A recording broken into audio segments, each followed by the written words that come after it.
Et si je vous disais que la façon dont vous commencez votre journée peut changer complètement le cours de votre vie?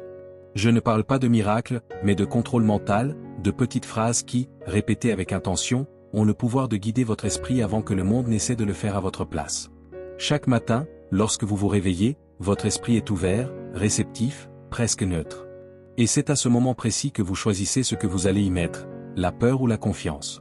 Il existe des mots simples qui peuvent vous élever, vous renforcer et vous sortir du doute, de la distraction et de l'auto-apitoiement.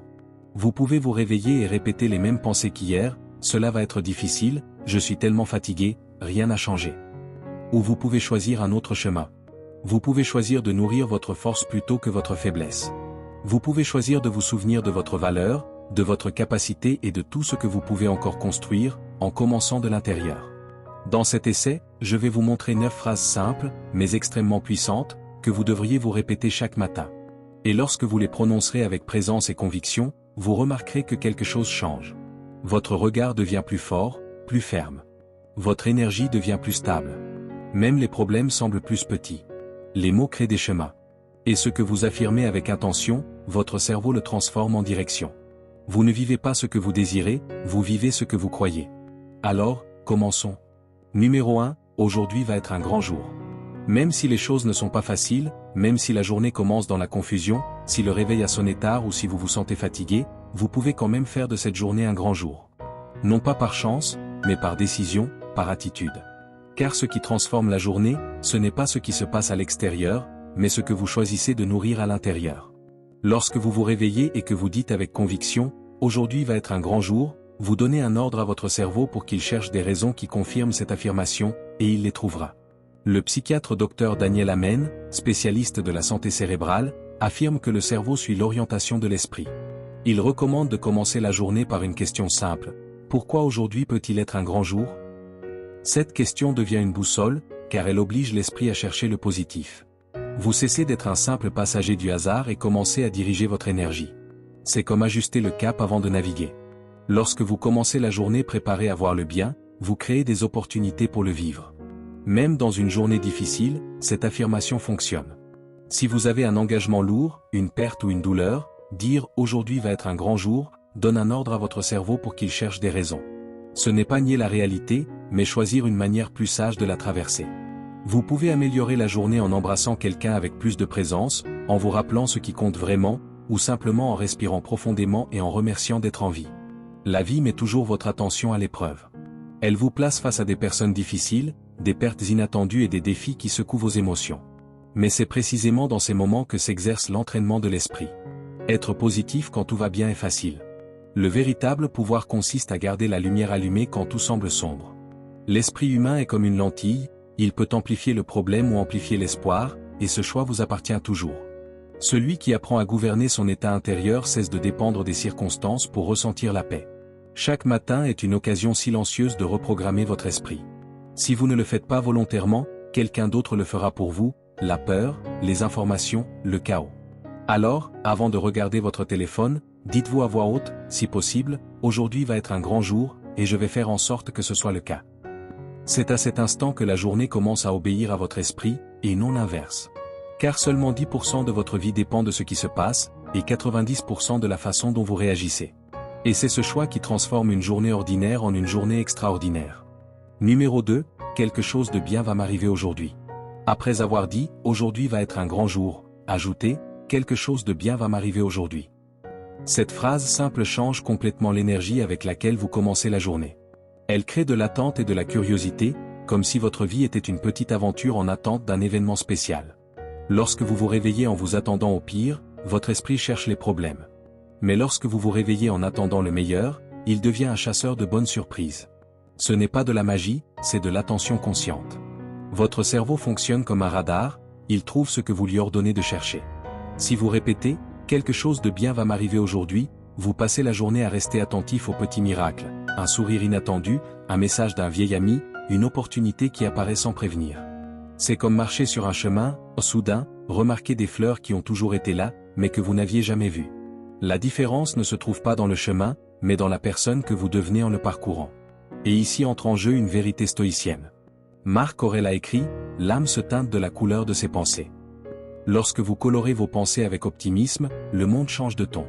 Les mêmes paysages reprennent vie, les mêmes personnes semblent plus légères et même les difficultés paraissent moins menaçantes. C'est l'une des plus grandes compétences que vous pouvez développer, avoir une bonne attitude sans besoin de raison. Pensez-y, combien de fois vous êtes-vous levé de mauvaise humeur sans raison? Combien de fois avez-vous perdu votre calme avant même que la journée ne commence? Nous sommes entraînés à tomber dans la mauvaise humeur automatique, le pilote inconscient de l'esprit. Mais vous pouvez inverser cela.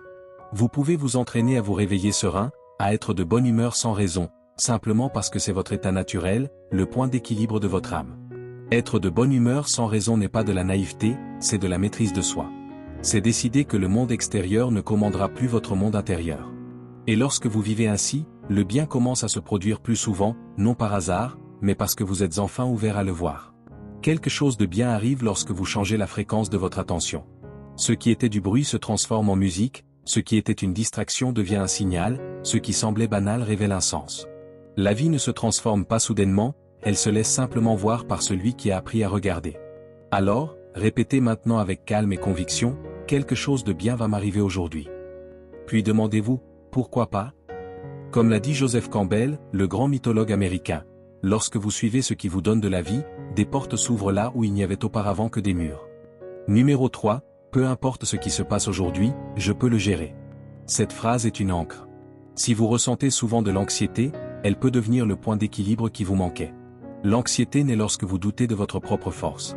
C'est l'esprit qui tente de contrôler l'incontrôlable, fabriquant des douleurs qui n'existent pas encore, essayant de se protéger et imaginant le pire.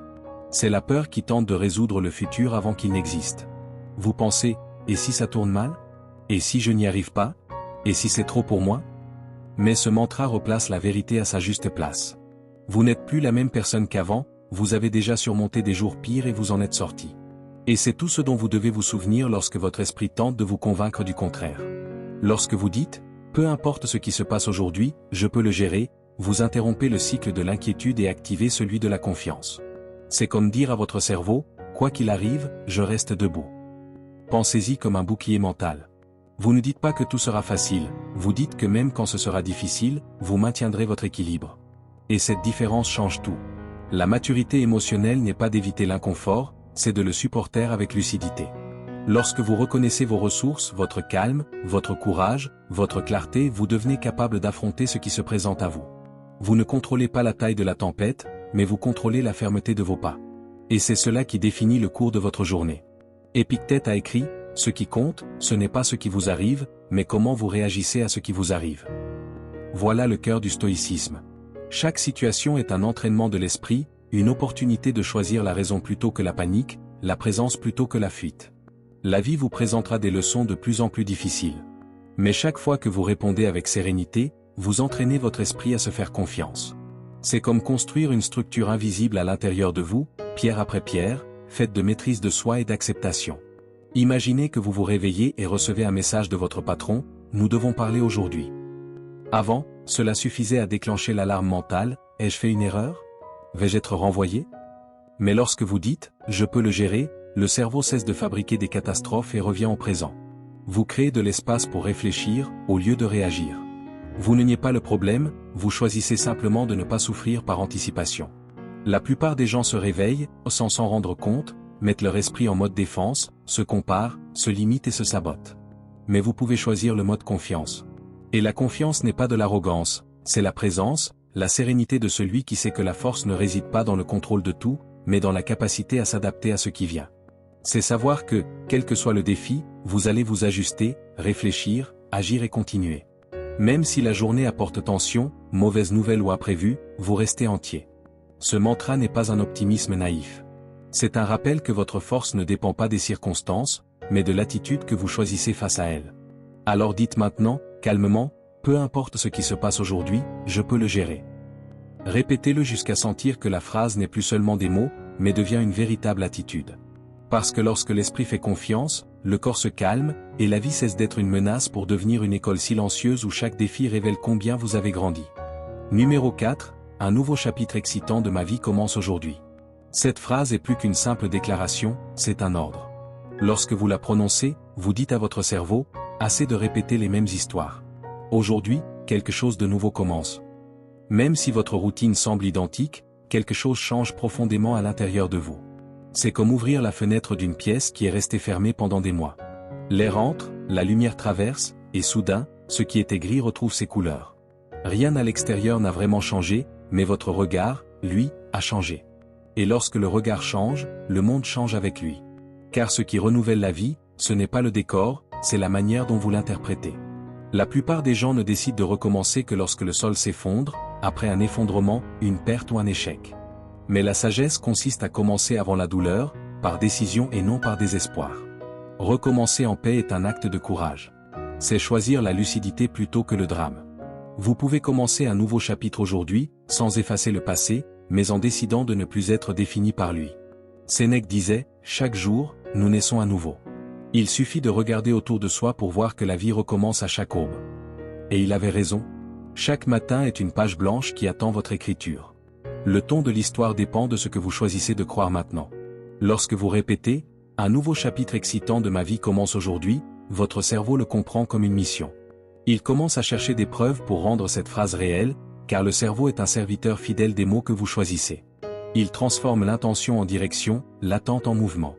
L'esprit est comme une lentille, il ne montre pas le monde tel qu'il est, mais tel que vous lui dites de le voir. Si le filtre est la peur, vous ne voyez que le danger. Mais si le filtre est l'enthousiasme, vous commencez à remarquer les portes ouvertes, les coïncidences, les bonnes personnes, les idées qui arrivent au bon moment. C'est le même phénomène que lorsque vous décidez d'acheter une voiture et que vous commencez à la voir partout. Elle était toujours là, mais ne faisait pas partie de votre attention. Il en va de même avec l'espoir. Lorsque vous affirmez, « Un nouveau chapitre commence aujourd'hui », vous instruisez votre esprit à chercher tout ce qui peut s'épanouir, activant la partie de votre esprit qui recherche le renouveau, le sens et les possibilités. Soudain, le banal prend du sens, une conversation devient un échange significatif, un problème devient une leçon, une rencontre devient une opportunité. La réalité ne change pas de couleur toute seule, c'est votre regard qui la peint. Alors dites-le avec conviction, « Un nouveau chapitre excitant de ma vie commence aujourd'hui ». Ressentez le poids du passé s'alléger, comme celui qui referme un vieux livre pour en ouvrir un autre. Le nouveau ne commence pas à l'extérieur, il commence à l'instant où vous décidez d'arrêter de répéter le passé. Et lorsque cette décision est vraie, la vie commence, en silence, à conspirer en votre faveur. Numéro 5, aujourd'hui, je reconnais mes efforts. Vous vous exigez tellement que parfois vous oubliez combien vous avez grandi. Vous regardez toujours ce qui manque, ce qui n'a pas encore fonctionné, et presque jamais ce que vous avez appris à supporter, à recommencer et à rester ferme. L'esprit humain a cette tendance, il s'habitue à ses propres accomplissements et commence à les considérer comme des obligations. Mais arrêtez-vous un instant et regardez votre routine avec honnêteté. Combien de fois vous êtes-vous levé fatigué et avez quand même agi? Combien de fois avez-vous persévéré en silence alors que votre esprit vous disait d'abandonner? C'est ça, la force. Mais nous avons appris à ne voir la force que dans les résultats visibles, alors qu'en réalité, le plus grand pouvoir se trouve dans ce que personne ne mesure, la constance. Se reconnaître n'est pas de la vanité, c'est de la lucidité. C'est comprendre que vous jouez un jeu de longue haleine et que le progrès n'apparaît pas toujours au score du jour. Beaucoup croient que reconnaître sa propre valeur est de l'ego, mais c'est tout le contraire. C'est un acte de responsabilité émotionnelle. C'est se dire, je sais ce que je fais pour moi. Je vois ce que personne d'autre ne voit. Marc Aurèle disait, regarde en toi. Il existe une source de force qui ne se tarira jamais si tu y reviens toujours. Cette force, c'est la reconnaissance interne. Lorsque vous vous reconnaissez, le corps se détend, l'esprit se réorganise et l'énergie recommence à circuler. L'autocritique, lorsqu'elle dépasse les limites, vous laisse épuiser. Elle crée l'illusion que rien n'est suffisant, même lorsque vous êtes sur le bon chemin. C'est comme courir en portant une valise remplie d'exigences. Chaque « j'aurais dû faire plus » est un poids supplémentaire sur vos épaules, et arrive un moment où vous n'apprenez plus, vous vous punissez simplement. La reconnaissance est l'antidote à ce cycle. Au lieu de vous demander « pourquoi n'ai-je pas réussi davantage ?» demandez-vous « comment ai-je réussi à arriver jusqu'ici ?» Observez les petites choses. Le jour où vous avez gardé votre calme, la conversation difficile que vous avez affrontée, la tâche que vous avez accomplie sans envie. Ces moments semblent petits, mais ce sont eux qui façonnent votre caractère. L'esprit a besoin de preuves pour faire confiance. Chaque fois que vous reconnaissez un effort réel, vous envoyez un signal à votre cerveau qui dit « je peux avoir confiance en moi ». Et c'est ainsi que naît la véritable confiance en soi, non pas issue de la perfection, mais d'une intention soutenue par un objectif. Lorsque vous vous reconnaissez, le corps se repose, la concentration revient et la volonté réapparaît. C'est comme s'arrêter pour respirer au milieu d'une longue marche, le pas suivant devient plus léger. Alors répétez avec conviction, aujourd'hui, je reconnais combien je m'efforce. Dites-le jusqu'à ce que le ton de votre voix change, jusqu'à ce que la phrase semble vraie. Car le manque d'effort est souvent dû à un manque de reconnaissance. Le jour où vous apprendrez à vous traiter avec respect sera le jour où votre progrès cessera d'être une lutte et deviendra un état naturel. Et quand cela arrivera, vous réaliserez que la force que vous cherchiez à l'extérieur a toujours été là, croissant silencieusement à l'intérieur de vous. Numéro 6, je suis encore en train de devenir la personne que je veux être. Vous n'avez pas besoin d'avoir tout résolu. Vous pouvez respirer. Vous pouvez vous tromper. Vous pouvez réessayer autant de fois qu'il le faudra. La vie n'est pas une ligne droite, c'est une construction en mouvement, faite d'ajustements, de pauses et de nouveaux essais. Et l'erreur n'est pas un détour, c'est une partie intégrante du processus de construction de soi.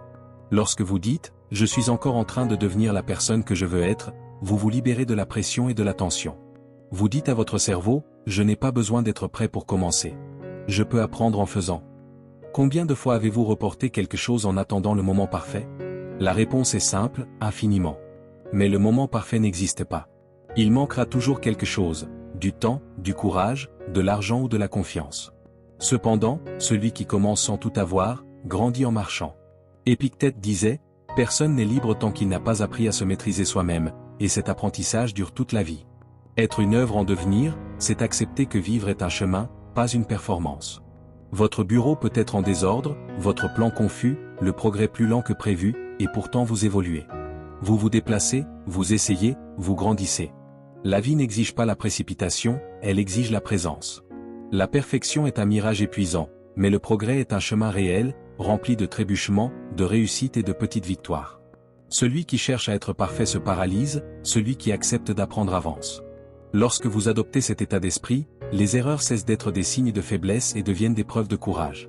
Épictète disait, « Un sculpteur face à un bloc de pierre ne voit pas l'imperfection, il voit le potentiel. » Chaque coup de marteau, aussi brusque soit-il, révèle une nouvelle forme, et c'est précisément le frottement qui donne du sens à l'œuvre. Vous êtes ce sculpteur, et la vie que vous façonnez est le résultat des décisions que vous prenez chaque jour, pas de celles que vous craignez encore de prendre. Alors dites-vous calmement et avec assurance, « Je suis encore en train de devenir la personne que je veux être. » Et chaque fois que votre esprit voudra vous reprocher de ne pas être prêt, répondez-lui avec sérénité, « C'est précisément pour cela que j'évolue. » Le progrès ne naît pas lorsque tout est parfait, il naît lorsque vous décidez de continuer. Même avec des doutes, même en construction. C'est dans cet espace entre l'erreur et le succès que grandit la sagesse. Et plus vous acceptez d'être imparfait, plus vous pouvez devenir pleinement vous-même. Numéro 7, je suis reconnaissant pour tout ce que j'ai. La gratitude est la base d'un esprit fort. Lorsque vous apprenez à reconnaître ce que vous possédez déjà, votre manière de voir le monde change complètement. Nous vivons à une époque de comparaison. Les réseaux sociaux nous montrent des maisons somptueuses, des voitures, des voyages et des sourires étudiés. Et sans vous en rendre compte, vous commencez à mesurer votre propre valeur à ce qui vous manque. Mais la vérité, c'est que rien d'extérieur ne suffira tant que votre regard reste focalisé uniquement sur ce que vous n'avez pas encore. Lorsque vous entraînez votre esprit à être reconnaissant, tout change. Vous cessez de regarder le vide du verre et commencez à voir l'eau qui y reste. La comparaison perd de sa force, car l'attention passe du désir à la présence. Ce qui semblait auparavant insuffisant devient une source de gratitude. Saint Thomas d'Aquin disait, « La gratitude est la mère de toutes les vertus. » Il avait raison. La gratitude apporte l'humilité, renforce la résilience et vous reconnecte à l'essentiel. Lorsque vous exprimez votre gratitude, vous dites à la vie, « Je reconnais ce que j'ai déjà reçu. » Et ce simple acte vous rend puissant. Le pouvoir de réaliser que vous possédez déjà plus que vous ne l'imaginiez. Pensez à une journée difficile. Vous pouvez vous perdre dans la fatigue, dans les critiques ou dans les erreurs. Ou vous pouvez choisir de remercier, pour votre santé qui vous permet de continuer, pour votre travail, pour quelqu'un sur qui vous pouvez compter. Les problèmes ne disparaissent pas, mais leur poids change. La gratitude n'efface pas la douleur, mais elle allume une lumière à l'intérieur. Elle transforme aussi les relations. Lorsque vous reconnaissez et appréciez même les petits gestes, vous créez un cercle d'affection et de réciprocité. Un simple « merci » peut changer le ton d'une conversation, dissoudre un conflit, rapprocher les cœurs. La véritable paix ne naît pas du fait d'avoir tout, mais du fait de valoriser ce que l'on possède déjà. Lorsque vous répétez chaque jour, « Je suis reconnaissant pour tout ce que j'ai », vous reprogrammez votre esprit pour voir le bien, même dans les jours difficiles. La gratitude est comme une clé, elle ouvre de l'espace en vous pour que le nouveau puisse entrer. Et plus vous êtes reconnaissant, plus vous découvrez de raisons de continuer. Numéro 8, si je continue à me présenter, la vie me récompensera. Le secret ne réside pas dans le fait d'être le plus talentueux, le plus rapide ou le plus intelligent. Le secret, c'est de continuer à se présenter, même lorsque rien ne semble se passer. La vie récompense ceux qui ne renoncent pas à eux-mêmes. Et se présenter ne signifie pas toujours accomplir de grands gestes. Parfois, c'est simplement se lever du lit malgré la fatigue. C'est continuer à écrire quand les mots ne viennent pas. C'est retourner au gymnase ou à l'école après une semaine difficile. C'est essayer à nouveau après un échec. Ces petites répétitions, effectuées chaque jour, construisent ce que le monde appelle la chance. Car le succès n'arrive pas du jour au lendemain. Il est le résultat silencieux de ceux qui sont restés fidèles au processus. Sénèque disait, ce n'est pas parce que les choses sont difficiles que nous n'osons pas. C'est parce que nous n'osons pas qu'elles deviennent difficiles. La persistance est une forme de courage. Lorsque vous choisissez de continuer, même sans garantie, vous dites à la vie, je crois en moi, même si je ne vois pas encore le résultat. Le progrès, bien souvent, est invisible. Il se produit en silence, dans l'effort que personne ne voit. Mais c'est précisément cet effort constant qui transforme l'impossible en inévitable. Pensez à un champ semé. Pendant des semaines, il semble ne rien se passer. La terre paraît vide, jusqu'au jour où, sans avertissement, les premières pousses apparaissent. Mais elles n'ont pu naître que parce que quelqu'un a continué à arroser, même lorsqu'il ne voyait rien. Vous êtes ce semeur, et chaque acte de constance est une goutte qui prépare la récolte. Alors répétez pour vous-même, si je continue à me présenter, la vie va me récompenser. Ne renoncez pas parce que ça prend du temps. Bien sûr que ça prend du temps. Tout ce qui en vaut la peine demande du temps.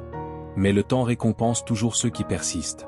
Continuez à vous présenter, continuez à essayer, continuez à croire. Parce que la vie reconnaît toujours ceux qui ne fuient pas le combat. Et un jour, lorsque vous regarderez en arrière, vous vous rendrez compte, la récompense n'a pas été seulement ce que vous avez accompli, mais la personne que vous êtes devenu en persistant. Numéro 9, aujourd'hui, j'ai quelque chose à offrir. Beaucoup de gens passent leur vie à attendre que la confiance apparaisse, comme si c'était un prix qui vient après le succès. Mais la vérité est tout autre. La confiance est ce qui ouvre les portes du succès. Elle naît lorsque vous décidez d'agir, même sans garantie, lorsque vous cessez de vous demander si vous êtes prêt et commencez simplement à contribuer avec ce que vous possédez déjà. Parfois, ce que vous possédez déjà est exactement ce qui vous donne confiance. La confiance n'est pas une absence, ni une opportunité future. C'est prendre conscience de la valeur de ce que vous portez déjà avec vous. Vos connaissances, votre expérience, votre présence, tout cela a déjà une utilité maintenant. Mais tant que vous doutez, le monde ne le voit pas, car personne ne perçoit clairement ceux qui se cachent encore. Cela est si vrai qu'en 1978, un groupe de chercheurs américains a mené une expérience fascinante. On a dit à certains professeurs que certains élèves avaient un potentiel intellectuel élevé. Mais c'était totalement faux, ce n'étaient que des enfants ordinaires. Pourtant, au fil de l'année, ces élèves ont eu de meilleures performances, participé davantage et développé de la confiance en eux. Ce n'était pas de la magie, c'était l'effet de l'attente. Lorsque les enseignants ont cru en eux, ils ont commencé à les traiter différemment. Et les enfants, qui n'avaient pas encore confiance, ont répondu à la foi qu'on avait en eux. Ils ont grandi sous le regard de ceux qui croyaient en eux. Il en va de même pour vous. La manière dont vous vous percevez change votre façon d'agir. Celui qui se sent petit agit petit. Celui qui se reconnaît capable commence à occuper son espace. L'esprit humain suit l'ordre que vous lui donnez. Si vous répétez « je ne suis pas assez bon », votre corps doute. Si vous commencez à affirmer « je peux contribuer », le corps répond avec présence, voix et énergie. Goethe disait « au moment où vous vous engagez vraiment, des forces qui semblaient endormies commencent à vous aider ». Et c'est exactement ce qui se passe lorsque vous cessez d'attendre la confiance et commencez à agir. Confiance en soi ne signifie pas se croire parfait, mais savoir qu'en trébuchant, on apprend vite. Tout véritable progrès implique le mouvement. Vous tombez, vous vous relevez, vous ajustez, vous recommencez. C'est le véritable cycle de la confiance en soi. Pas celui de la perfection, mais celui de la pratique. L'erreur n'est pas un signe d'incapacité, c'est un signe d'implication. Et plus vous vous impliquez, plus votre cerveau comprend, je fais partie, je contribue. À chaque essai, vous construisez une mémoire de compétences. Le « est-ce que je peux » se transforme en « oh je l'ai déjà fait, je peux le refaire ». Lorsque vous affirmez « aujourd'hui, j'ai quelque chose à offrir », vous vous rappelez que vous êtes un acteur, pas un spectateur. Et ce changement transforme votre corps, votre ton de voix, votre regard. Vous commencez à parler moins de ce qui vous manque et davantage de ce que vous pouvez apporter. Et c'est curieux, c'est précisément à ce moment-là que les opportunités apparaissent, car le monde répond à ce que vous exprimez avec conviction. Alors, au réveil, dites avec assurance, « aujourd'hui, j'ai quelque chose à offrir ». Non pas parce que tout est parfait, mais parce que vous êtes en mouvement. Et celui qui est en mouvement a toujours quelque chose à donner, même si ce n'est que l'exemple de ne pas s'être rendu. Merci d'être arrivé jusqu'ici. Si cette vidéo vous a aidé à voir les choses sous un autre angle, je vous invite à vous abonner à la chaîne. Ici, nous continuons ensemble à réfléchir, à grandir et à construire notre force intérieure.